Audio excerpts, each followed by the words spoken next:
Bonjour à toutes et bonjour à tous, nous voici pour une nouvelle saison scolaire. Donc je vais commencer quand même par souhaiter à mes viewers qui ont retrouvé l'école ou l'université bon courage et bonne rentrée. J'espère que cette année va vous être enrichissante et profitable.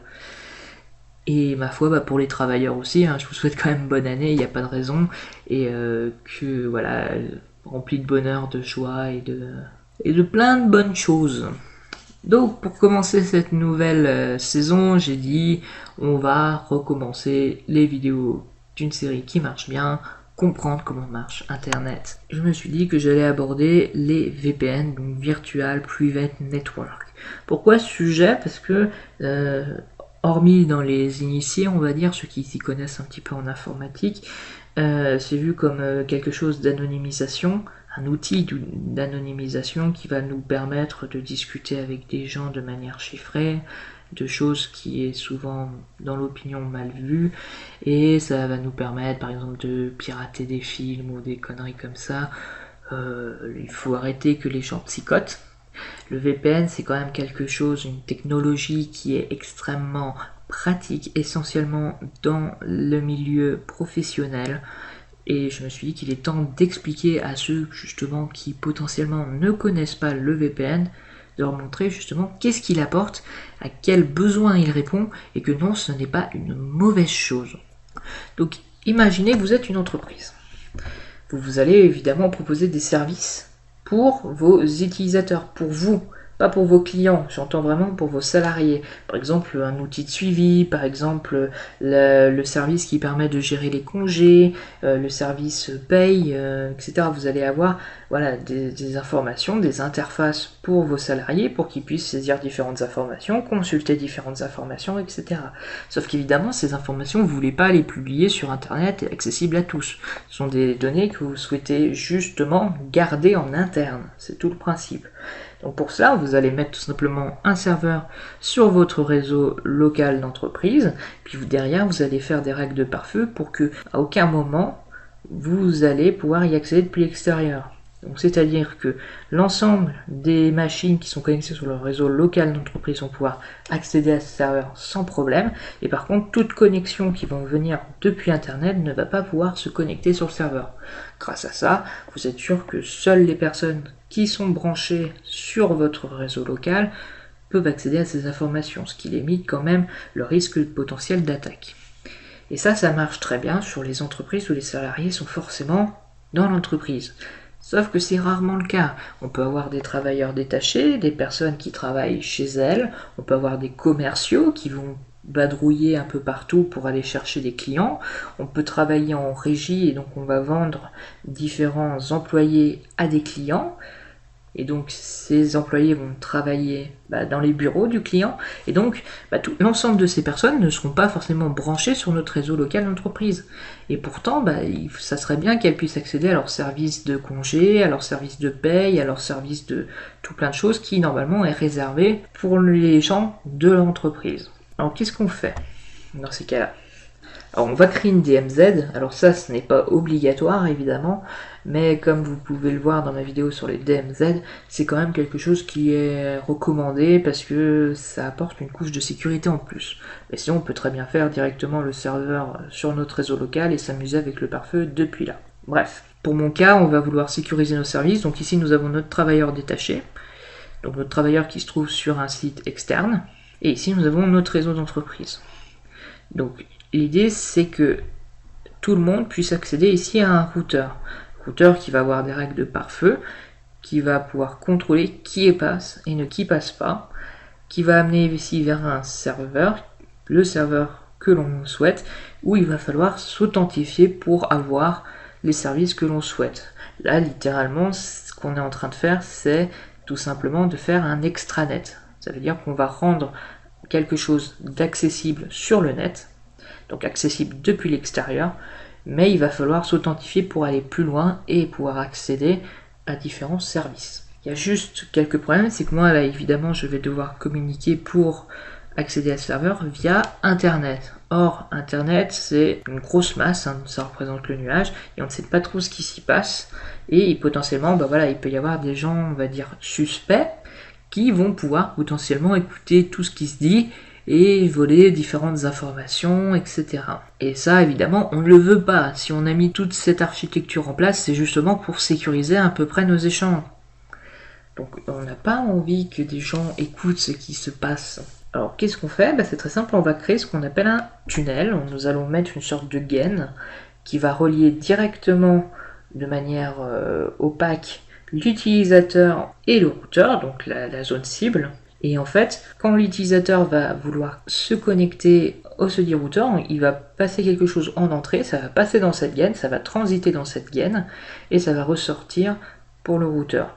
Or, l'avantage de cette gaine, c'est que justement, elle va être opaque, ça veut dire globalement derrière, qu'est-ce que ça veut dire? C'est que ça va être chiffré, et les gens qui vont être depuis l'extérieur et qui vont nous écouter sur internet vont pouvoir dire ah bah je peux voir qu'il y a quelque chose qui transite, je peux voir que cet utilisateur communique avec cet utilisateur, mais par contre je ne peux pas voir, je n'arrive pas à lire ce qui se disent. Donc ça déjà c'est important, ça va potentiellement casser un des mythes du VPN.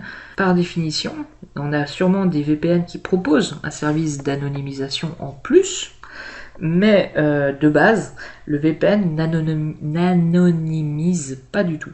Je peux très bien voir que vous, utilisateurs, vous communiquez avec ce routeur.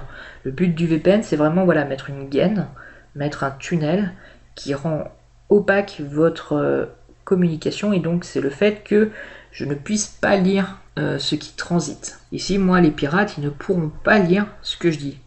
Ils ne peuvent pas voir ce que je fais.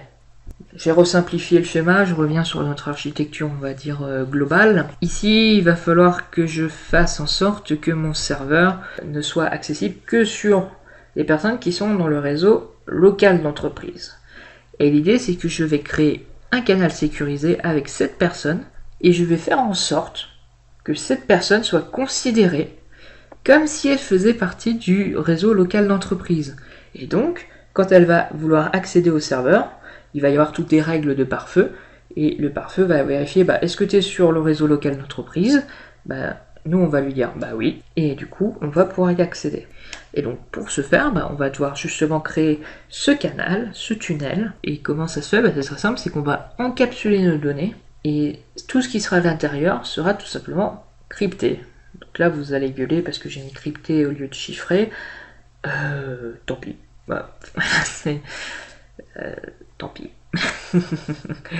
Bref, on a établi ce lien sécurisé donc qui va nous permettre de pouvoir échanger nos données sans que personne ne puisse lire, et également de manière inaltérée. Le but c'est évidemment pas que quelqu'un manipule nos données. Donc là on est sûr, on a un canal direct, sauf qu'évidemment il n'est pas direct, sauf qu'il est virtuellement direct. Du coup, ça nous permet de communiquer avec notre réseau interne comme si on était réellement membre de ce réseau interne. Alors qu'évidemment, derrière, on va passer par des tonnes de routeurs sur Internet, etc. On va passer par plein de réseaux, d'opérateurs, etc. Mais c'est pas grave. Virtuellement, pour le réseau, c'est comme si on était réellement membre de ce réseau. Et en fait, ce canal, c'est comme si on avait créé un réseau privé virtuel. D'où le nom VPN. Donc vous avez vu que tout se centralise, l'important de ce système, sur l'encapsulation. Alors comment est-ce que c'est fait? Ça utilise des protocoles de tunneling. Donc tunneling, encapsulation, créer un tunnel, voilà. Il y en a plusieurs. On a notamment le protocole PPTP. Donc c'est protocole point-to-point, je crois, mais je suis plus sûr. C'est un protocole qui est extrêmement utilisé. Pourquoi? Parce qu'il a été développé par Microsoft et que du coup il est compris de base sur toutes les machines Windows. Mais il est vieux, il n'est pas super, blablabla, on peut toujours discuter. Malgré tout, il reste quand même un protocole extrêmement important, tout simplement parce que il est pratique, parce que déjà installé, et il y a juste à configurer pour encapsuler nos données. Il y en a un autre qui est le L2F qui a été développé par Cisco. Oui, je précise quand même, j'ai parlé PPTP développé par Microsoft. Il n'y avait pas que Microsoft, c'était un des grands acteurs, mais il n'y avait pas que Microsoft. Et là, le F2F qui est développé par Cisco, c'est pareil. Cisco, c'est le grand nom, mais il n'y a pas que Cisco. Alors lui, c'est un protocole qui n'est plus utilisé, c'est très simple. Je le mets ici, pourquoi? Parce que c'était un un protocole quand même qui a eu son heure de gloire. Et le truc de Cisco, c'était que justement, ça, sur tous les matériels Cisco, ça allait super bien. Et comme Cisco c'est le réseau, bah voilà, justement réseau, tunneling, ça allait super bien. Puis finalement, on a eu l'IETF, donc l'Internet Engineering Task Force, qui est là pour établir des standards sur Internet, qui s'est dit, bon, c'est très bien vos trucs, mais c'est un peu du propriétaire, etc. Nous, on va faire un protocole qui va être accessible à tous et facilement intégrable, et on va prendre le meilleur des deux. C'est-à-dire qu'on va prendre le meilleur du PPTP, et on va prendre le meilleur du L2F, et ils ont fait le nouveau protocole qui s'appelle le L2TP. Et globalement, c'est ce qui est le plus utilisé avec le PPTP pour faire du tunneling. Globalement, qu'est-ce que ça signifie? Est-ce que vous vous souvenez de ce diagramme que j'avais fait pour, si je me souviens bien, pourquoi est-ce que les adresses MAC sont importantes? C'est ici vous allez avoir vos données, vous allez ici avoir un datagramme IP, et ici vous allez avoir une trame Ethernet ou Wi-Fi pour comment est-ce que vous allez traverser le réseau physique. Bah, l'idée c'est ici je rajoute une couche qui va être une couche d'encapsulation qui va donc varier selon si j'ai choisi le PPTP ou alors le F2L, le L2F ou alors le L2TP. Mais voilà, l'idée c'est que je rajoute ici une couche qui va encapsuler mon datagramme IP et mes données. Et l'idée c'est évidemment que tout ça, ça va être chiffré. De manière, comme vous pouvez le voir, c'est un peu compris dans une enveloppe. Et cette enveloppe, bah justement, elle va être chiffrée. Comment? Et bien justement, c'est là où on arrive à la sécurisation de cet échange via ce qu'on appelle l'IPsec. Donc l'IPsec, c'est encore développé par l'IETF, donc Internet Engineering Task Force, et c'est un ensemble de protocoles qui a été développé pour sécuriser l'envoi de données sur des réseaux. Et évidemment, c'est sur l'envoi de données via TCP/IP, IPsec, forcément. Alors comment est-ce qu'ils font pour sécuriser tout ça? Ça va utiliser un ensemble de protocoles, et notamment le protocole IKE pour Internet Exchange Key. C'est, on va retrouver encore notre système de clé privée, clé publique. Si vous avez regardé mes vidéos sur comment est-ce que marche le SSH, le SSL, excusez-moi, ça va globalement être pareil. Si on va avoir une clé publique, une clé privée qui va être générée, on va établir une connexion sécurisée. Cela va nous permettre de générer une clé secrète pour de la cryptographie symétrique. Et ensuite, en fait, on va tout simplement chiffrer avec cette fameuse clé secrète, ce qu'on a vu, ce qui est à l'intérieur de notre enveloppe. Et ensuite, on va pouvoir envoyer le message. Et évidemment, comme l'autre utilisateur est le seul à pouvoir connaître la clé secrète, c'est le seul qui va pouvoir décrypter. Et donc les protocoles qui sont utilisés, on va chiffrer avec soit du HMAC, soit avec du AES, soit avec du triple DES. Voilà, ça c'est pour votre culture, si vous souhaitez vous plonger, je ne vais pas détailler comment marche le HMAC, le AES et le triple DES. C'est des protocoles de cryptologie symétrique. Donc, en conclusion, le VPN c'est vachement utilisé en entreprise. Moi par exemple, je suis chez un client et si je veux me connecter à mon réseau d'entreprise, j'utilise un VPN. Ça me permet justement de pouvoir communiquer avec mon entreprise et d'échapper également aux contrôles qui sont faits par les pare-feu. Ça me permet justement de faire comme si j'étais sur le réseau de mon entreprise. Et par exemple, c'est très simple, si j'ai par exemple des sites qui sont censurés chez mon client, je peux malgré tout pouvoir y accéder puisque moi je vais aller sur mon réseau d'entreprise et depuis mon réseau d'entreprise, si j'y ai accès, alors j'aurai accès au site web. Mais derrière, voilà, le VPN n'est pas une technologie mauvaise. L'utilisation qu'on en fait peut être potentiellement détournée, mais ça reste quelque chose de vraiment important dans le monde professionnel car ça permet de sécuriser nos échanges, ça permet d'accéder à des services qui sont normalement réservés au réseau interne, même lorsque l'on est en distance, sans perdre pour autant en sécurité. Et ça, c'est quand même quelque chose de très beau et de très pratique. Donc voilà, j'espère que cette nouvelle vidéo pour cette nouvelle saison va vous plaire. Si c'est le cas, n'hésitez pas à mettre un pouce bleu sur cette vidéo, n'hésitez pas à la partager, à aimer, à mettre sur les réseaux sociaux, montrez-moi que vous l'aimez, et bref, je vous dis merci et à une prochaine fois pour une prochaine vidéo. Allez, à plus!